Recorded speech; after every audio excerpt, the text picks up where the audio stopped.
Well, not very surprised at the decision itself. France has very strict privacy laws, and the photographs that had been published back in 2012 in Closer magazine were clearly taken while the royal couple was on a personal family holiday.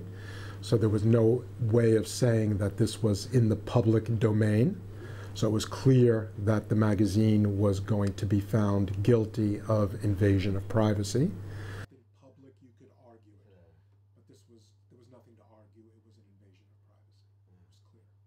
It's close to the maximum of what you would see for this kind of a case in France. What's interesting about the amount they asked for, which was $1.5 million, is that it actually starts to look a little bit like the kinds of damages you see in the United States. And many people were surprised, and they thought this was an attempt on the part of the royal family and their advisors and lawyers to actually go for an American-style award. The French court clearly decided not to award $1.5 million, which really would have been completely disproportionate in the context of the French legal system.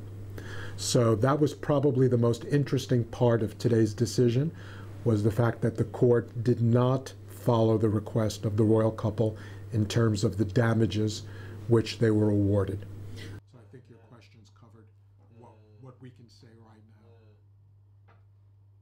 now. Had the award been for €1.5 million, then obviously the economic analysis for Closer would have changed, and that raises the interesting point as to whether the French court was trying to keep damages moderate so as to not disturb the economics, the difference between what a magazine may have to pay and what somebody whose privacy was violated should receive.